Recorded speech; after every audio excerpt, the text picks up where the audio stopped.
Hello people, welcome to sleepy classes. Start करते हैं pre par with pre pair. आज day 18 है। Geography हम कंटिन्यू करेंगे आज फिर से। टारगेट टेस्ट हमारा ज्योग्राफी का टेस्ट नंबर 1 है एंड एनसीईआरटी क्लास 9 के चैप्टर 4, 5 एंड 6 आज हमने कवर करने हैं एंड क्लास 10 की पूरी एनसीईआरटी कवर करनी है ज्योग्राफी की।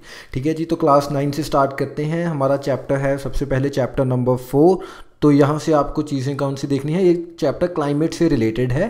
तो कुछ इंपॉर्टेंट मैं चीज़ें आपको मार्क कर देता हूँ जो आप बिल्कुल स्किप नहीं कर सकते। जैसे प्रेशर, विंड्स का कॉन्सेप्ट क्या है ये आपको देखना है। इसके बाद जेट स्ट्रीम्स के बारे में आपको थॉरो नॉलेज होनी चाहिए कि जेट स्ट्रीम्स क्या होती हैं एंड कौन सी मेजर जेट स्ट्रीम्स हैं एंड इंडियन मानसून को जेट स्ट्रीम्स कैसे इन्फ्लुएंस करती हैं ये देखना है। एंड इसके बाद इंपॉर्टेंट टॉपिक है एक इंडियन मानसून। ये बहुत इंपॉर्टेंट है हमारे लिए, यूपीएससी पॉइंट ऑफ व्यू के लिए भी, क्योंकि हमारा जो मेजर एग्रीकल्चर है वो डिपेंड करता है, लार्ज प्लेथोरा ऑफ जो एग्रीकल्चर है वो मानसून्स के ऊपर ही डिपेंड करता है। तो मानसून, इंडियन मानसून एंड इसके बाद रीट्रीटिंग मानसून है एक चीज़, तो ये भी आपको पता होनी चाहिए। मानसून, जो नॉर्मल मानसून है साउथ वेस्ट मानसून बोलते हैं जिसको, वो किन एरियाज़ को रेन देती है एंड उसके बाद जो रिट्रीटिंग मानसून है वो कहाँ पर बरसती है, ये सब चीज़ों की आपको फुल क्लैरिटी हो जाएगी इन चीज़ों से, तो इनको ध्यान से देखिएगा। इसके बाद चैप्टर नंबर 5 है which is related to natural vegetation. तो इसमें कुछ चीज़ें हैं जैसे टाइप्स ऑफ वेजिटेशन आपको पता हो, ठीक है जी। एंड उसके बाद है वाइल्ड लाइफ रिजर्व्स के बारे में चीज़ें हैं कुछ दी हुई, तो वो आप देख लीजिएगा, ठीक है जी। तो इसके बाद हमारा आता है 6th चैप्टर। तो 6th चैप्टर रिलेटेड है पॉपुलेशन से। तो इसमें चीज़ें दी हुई हैं जैसे बर्थ रेट क्या है, डेथ रेट क्या है, ठीक है जी। तो नीचे ऐसे टर्म दी हुई होती है कि मैं एग्जांपल दे रहा हूँ कि जैसे 1 लाइव बर्थ पर 1 पर 1000 लाइव बर्थ्स, तो किस चीज़ को बर्थ रेट बोलेंगे इसकी डेफिनेशन देख लीजिएगा। सिमिलरली डेथ रेट की डेफिनेशन आपको देखनी है एंड अकॉर्डिंगली फिर नेशनल पॉपुलेशन पॉलिसी है एक बहुत important topic, national population policy. तो ये आपको पता होनी चाहिए कि इसमें हम कितना जो फर्टिलिटी रेट है वो अचीव करना चाहते थे, ठीक है जी। तो इसके बाद आती है हमारी 10th की एनसीईआरटी जिसका पहला चैप्टर है रिलेटेड टू रिसोर्सेज।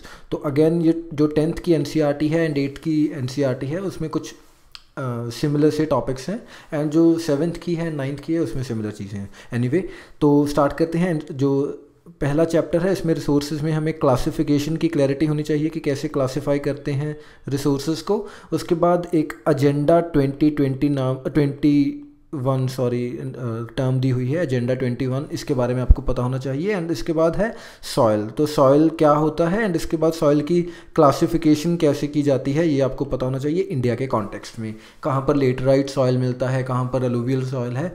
तो उन चीज़ों की पूरी आपको नॉलेज होनी ज़रूरी है। ये चीज़ें फिर से 11th क्लास की एनसीईआरटी में दोबारा से आएंगी, लेकिन यहाँ पर आप जितने अपने अच्छे से रिवाइज़ करते रहेंगे, याद रखते रहेंगे चीज़ों को, उतना उसके बाद आपको रिकॉल करना आसान हो जाएगा, ठीक है जी। तो उसके बाद आता है हमारा chapter number 2 which is related to forest and wildlife. तो वाइल्ड लाइफ रिसोर्सेज, सॉरी। तो इसमें जो इम्पॉर्टेंट चीज़ है बायोडाइवर्सिटी किसको बोलते हैं ये दोस्तों आपको देखना है, बायोडाइवर्सिटी। एंड इसके बाद है जैसे एशियाटिक चीता के बारे में कुछ बताया हुआ है यहाँ पर। एंड उसके बाद हमारा हिमालयन यू है। तो ये सब चीज़ें आपको पता होनी चाहिए कि क्या चीज़ें डिस्कस कर रहे हैं बेसिकली इन एनिमल्स के बारे में, क्योंकि अब एनसीईआरटी में आ गए हैं तो we cannot skip them. इसके बाद है प्रोजेक्ट टाइगर। तो प्रोजेक्ट टाइगर के बारे में you need to know and इसके अंडर ही, इसके बाद ही, इनफैक्ट इसके स्टार्ट होने के बाद ही टाइगर कंजर्वेशन के ऊपर थोड़ा स्ट्रीमलाइंड एक सिस्टमेटिक प्रोसेस बन गया। फिर टाइगर रिजर्व्स आए पिक्चर में। तो टाइगर रिजर्व्स कौन सा पहला टाइगर रिजर्व था, कौन सा लेटेस्ट है, किस में टाइगर्स की डेंसिटी सबसे ज़्यादा है, किस में सबसे कम है, ऐसी चीज़ों की आप ऐसे खुद ही सर्च करते रहें अगर ये, क्योंकि ज़रूरी नहीं कि हर चीज़ हमें बुक्स अप्लाई कर दे। तो अकॉर्डिंगली फिर कितना इंक्विजिटिवली हम चीज़ों को देख रहे हैं, पढ़ के कितना हम सर्च कर रहे हैं चीज़ों को, किस डायरेक्शन में हमारी सोच जा रही है, तो अकॉर्डिंगली इन्हीं चीज़ों से जो है प्री की तरफ हम बढ़ेंगे क्लियर करने के लिए। इसके बाद एक और जो ज़रूरी चीज़ है दैट इज़ सेक्रेड ग्रूव्स। तो सेक्रेड ग्रूव्स बहुत इम्पॉर्टेंट चीज़ है एंड कौन सी स्टेट्स में है ये, एंड क्या इनकी अहमियत है, कुछ स्टेट्स में काफ़ी प्रोमिनेंटली इनको फॉलो किया जा रहा है, तो वो आपको देखना है। फिर इसके बाद है हमारा थर्ड चैप्टर जो रिलेटेड है वाटर रिसोर्सेज से। ठीक है जी, तो वाटर रिसोर्सेज वाले चैप्टर से हमें कुछ इंपॉर्टेंट चीज़ें देखनी हैं, जैसे कौन से हाइड्रोलिक स्ट्रक्चर्स थे जो एंशिएंट इंडिया में प्रेवलेंट थे। तो ये देख लेंगे आप, एक टेबल सा बना हुआ है, तो accordingly it would be helpful. And इसके बाद डैम से रिलेटेड चीज़ें आएंगी, तो डैम्स के रिलेटेड आपको देखना है। एंड एक मैप बना हुआ है मेजर रिवर्स का, एंड उनके ऊपर कौन से जो इम्पॉर्टेंट डैम्स हैं वो दिए हुए हैं, तो अकॉर्डिंगली के बारे से क्वेश्चन आ जाता है रिवर्स के साथ डैम्स को मैच करवाने का, तो फिर आप उस चीज़ को मिस नहीं करेंगे। इसके बाद ड्रिप इरिगेशन है। ड्रिप इरिगेशन को जैसे अभी प्रेजेंटली मोदी जी भी काफ़ी प्रमोट कर रहे थे इन वेरियस स्कीम्स, तो एग्रीकल्चर से रिलेटेड कोई स्कीम में मिले अगर आपको ड्रिप इरिगेशन से, तो इरिगेशन से ही बेसिकली, तो आप वहाँ से ऐसे चीज़ों को इंटरलिंक करते रहिएगा। जो भी आप स्टैटिक पोर्शन पढ़ें उसका अगर आपके ध्यान में कोई ऐसी चीज़ आ रही है, या जब आप गूगल करेंगे तो अकॉर्डिंगली ऐसे न्यूज़ वगैरह चेक करते रहेंगे, तो आपको करंट के टॉपिक भी मिलते रहेंगे साथ में ही, तो ऐसे ही you would be able to cater the current as well. ठीक है जी, तो इसके बाद चैप्टर नंबर जो 4 है which is related to agriculture. तो एग्रीकल्चर में सबसे पहली इंपॉर्टेंट जो चीज़ है दैट इज़ झूमिंग। तो झूमिंग कहाँ, इसके वेरियस नेम्स हैं बेसिकली, तो कौन सी जगह पे किस चीज़ इसको, सॉरी जो झूमिंग है इसको क्या बोला जाता है, जैसे नॉर्थ ईस्ट में झूमिंग बोला जाता है। उसके बाद अगर हम वर्ल्ड ओवर भी चले जाएं तो वेरियस नेम्स हैं रीजन के अकॉर्डिंग इस चीज़ के, तो अकॉर्डिंगली वो भी आप सर्च कर सकते हैं। इसके बाद क्रॉपिंग सीजन्स की बात होती है, जैद सीज़न कब है, राबी कब है, एंड खारिफ कब है, तो अकॉर्डिंगली ये भी आप कोरिलेट करके, एंड मोरओवर कौन से सीज़न में कौन से क्रॉप होते हैं, इन चीज़ों की आपको क्लैरिटी होनी ज़रूरी है। इसके बाद जैसे नॉन फूड क्रॉप्स जो हैं वो भी इम्पॉर्टेंट चीज़ें हैं, तो accordingly these are also important, इनको देखते रहिएगा। एंड फिर लास्ट में है फूड सिक्योरिटी इस चैप्टर के, तो फूड सिक्योरिटी देख लीजिएगा। इनफैक्ट इससे रिलेटेड गवर्नमेंट ने रिसेंटली एक एक्ट भी बनाया था, नेशनल फूड सिक्योरिटी एक्ट, तो वहाँ पर ऐसे आप चीज़ों को कोरिलेट करते रहिए। I hope you are getting my point. तो अब मैं ये साफ़ कर देता हूँ, हमारे 3 चैप्टर रह गए। तो इसके बाद है 5th chapter which is related to minerals and energy resources. तो मिनरल्स वाले चैप्टर में आपको मिनरल के बारे में पता होना चाहिए, मिनरल की डेफिनेशन क्या है, इनको क्लासीफाई कैसे करते हैं, क्लासिफिकेशन मिनरल्स की इंपॉर्टेंट है।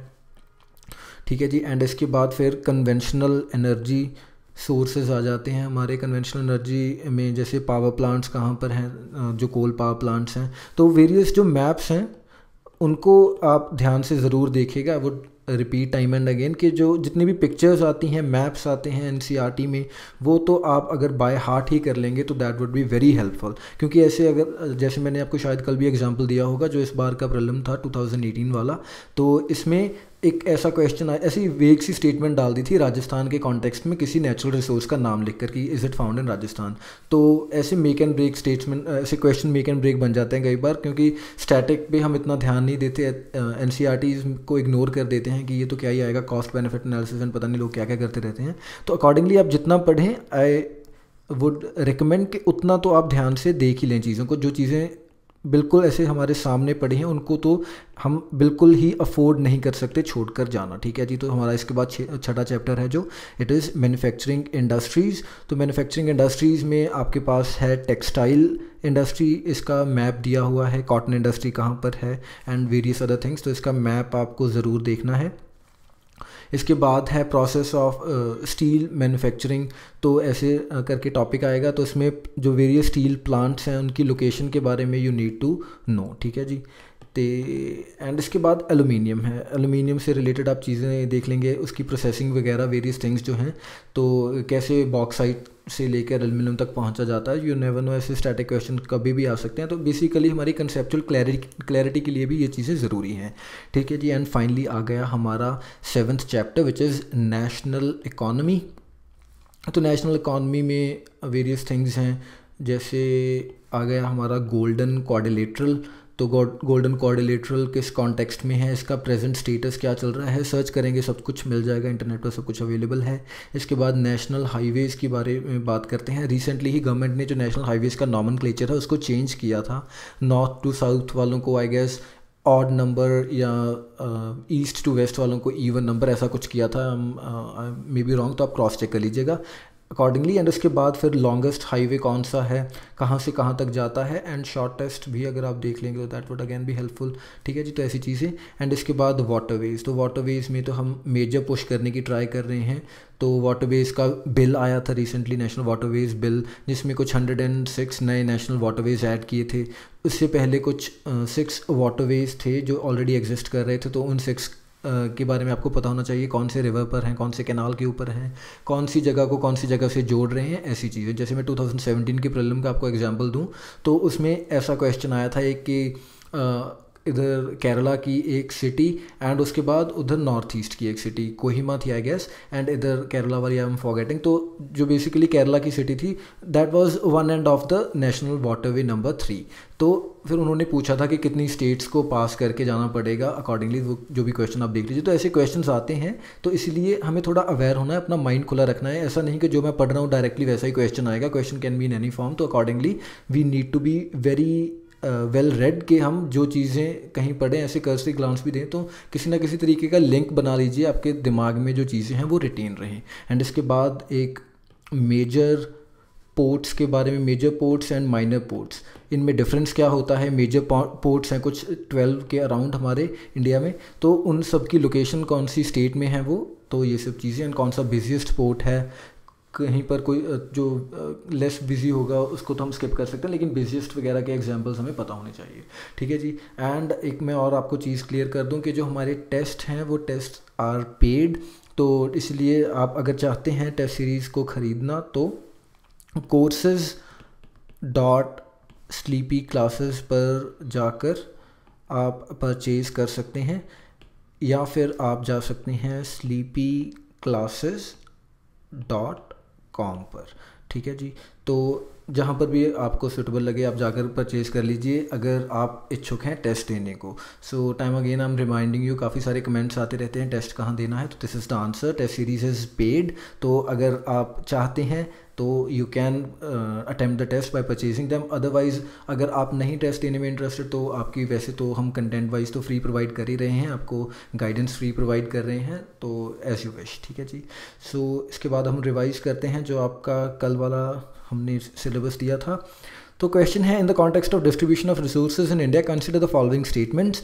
पहली स्टेटमेंट है Ladakh is potential source of uranium in India. तो क्या लद्दाख पोटेंशियल सोर्स है यूरेनियम इन इंडिया का? तो दिस इज़ अगेन इंपॉर्टेंट, क्योंकि यूरेनियम जैसे इससे रिलेटेड भी कल परसों ही हमने बात की थी नेशनल न्यूक्लियर एनर्जी के रिलेटेड प्रीक्योर में।